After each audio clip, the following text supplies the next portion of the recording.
Today we are diving into a true barbecue season staple, Southern fried corn.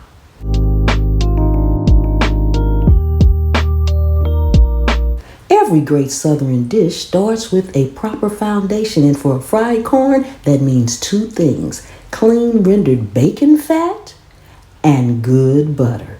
I always keep a jar of filtered bacon grease ready in my kitchen. It adds a deep, smoky undertone that takes this dish to the next level.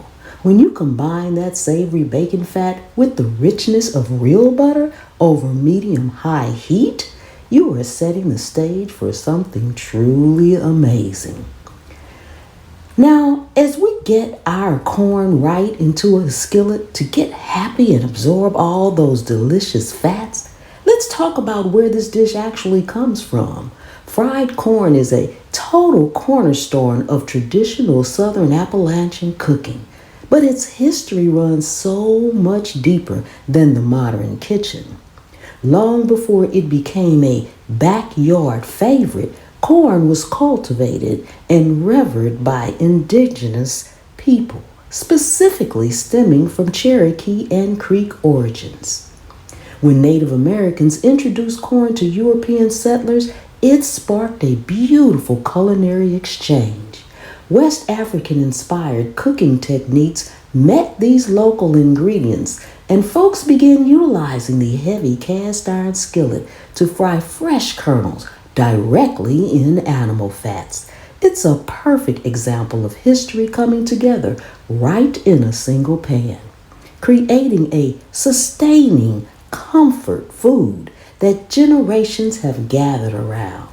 As you see this corn beautifully changing color and picking up those perfect caramelized edges, it is time for the seasoning. We are going to season this up with a generous shake of my Pam's Prep seasonings. You can use whichever one you want in your kitchen. No salt, classic, lets the sweet corn shine. Or you can go with the fiery hot if you want that perfect summer kick.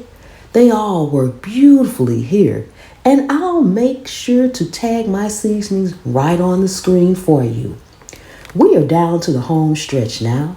To bring back that velvety richness we lost from the freezing process, we're going in with one more pat of butter and just a splash of heavy cream. Stir that up and let it create a beautiful, quick emulsion that binds the whole skillet together. Look at that color. Smoky, buttery, and absolutely delicious. And just like that, we are all done. Thank you all so much for coming and hanging out with me today here in my kitchen.